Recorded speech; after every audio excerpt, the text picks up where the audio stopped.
Hey, what's up guys? Welcome to our video today. I want to share with you about the dash camera that I got for my car. It is my first time to get a dash camera, so I want to make sure that it's worth my money and within the budget range that I have. By the way guys, let me know in the comments below what do you think about this dash camera that I got. Because if you know much about dash camera, like what I've said, this is my first time to buy one. Maybe others are going to watch this video would try to consider the things that you might want to recommend down there. Okay, so let's go ahead and do it. So what I did is jump into Google and try to search for the best dash camera or bestseller dash cam on Amazon. So it points me to this Apeman dash camera. Okay, so I click on this. Then here's what I got. So it basically has the things that I'm looking for, like the loop recording, and it has this motion detection.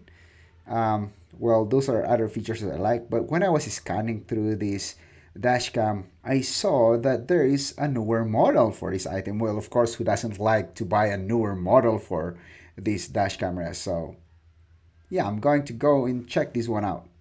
So one of the features that I saw was it supports 128 gigabytes and it has this internal camera for the passengers inside your car.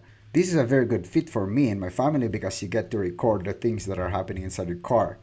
It locks the footage when there's an accident. You have 24 hours parking monitoring and an optional GPS tracking. Well, some of these features might not be usable right away, but you need to kind of discover how you're going to use them. Okay? So this dash camera doesn't come with an SD card. You need to add in an SD card. I'll also have the link on the description below so you can just go ahead and add that to your cart if you want to buy this kind of dash camera and SD card. Dash camera has arrived, C680 dash camera. So these are the features that we got. We have front and interior view cam, dual 1080p, built-in IR lights for night, and park monitoring. Manual. This is the dash camera. Okay. So we have the SD card slot, and you can see that we have a reset there in mic, a menu, power on. That is wide angle lens, full HD 1080p.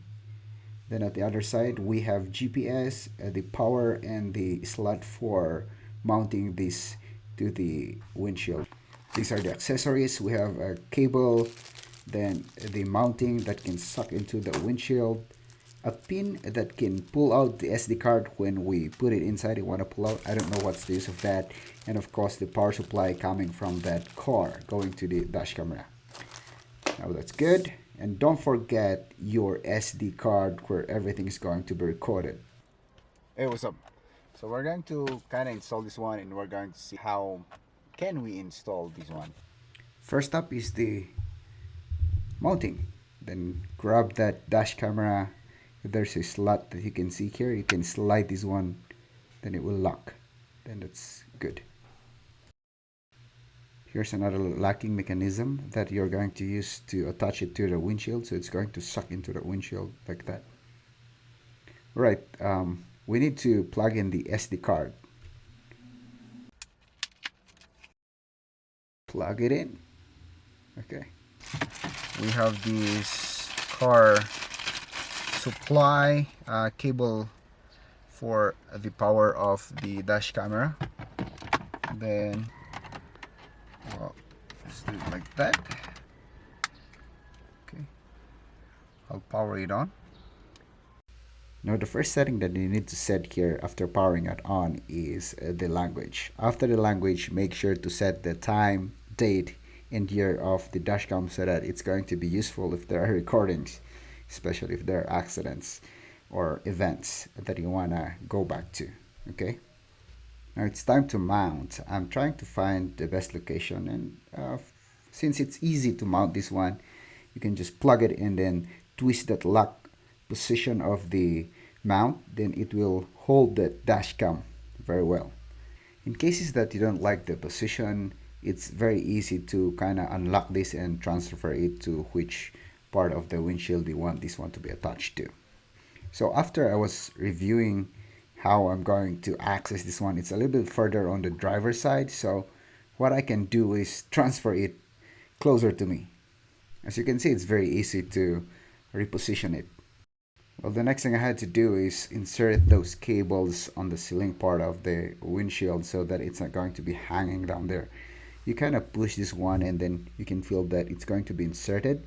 Even the sides here, you can push the one in there. Make sure there are no cables that can be seen. And once you're done, reposition the dash cam to what angle you want it to be.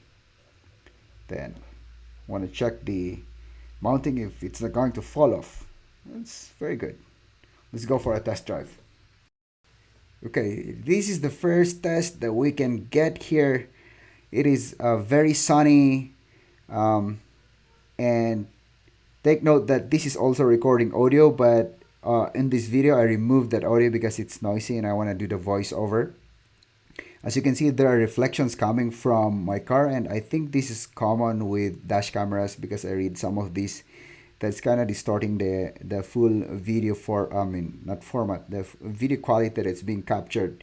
So you got to consider that one, and at the same time make sure that your windshield is clean so that you're going to have a better video. You can compare these video footage with the interior one on the upper left corner. It's more clear because there are no reflections and it is straight up recording what it can get on the inside. Okay, so it's very good. Now what I want to do here is I want to go and maximize that video that's being recorded inside. Take note, guys, that if you are going to copy the video files from the SD card, both interior and exterior cameras are separate files, so that is very good. Even the audio, they are both separate, so you can select which one you're going to use in cases that you want to use it for something else. Well, the next video footage that we're going to try and see is at night. Okay, so this is how it do. I have my lights and you can see me on the upper left corner. That's the interior camera again. Okay, so I'll just cut some of the footage so that we can go for something that is a bit more faster speed with the car. Okay, so we're going to meet someone. We cannot see it, only the lights. Then we get to meet the police car, but we can just see it blinking. We cannot get more detail. Well, I think that's what you get at nighttime. Oopsie, the motorcycle almost bumped me. Okay, I think that's good enough for an example.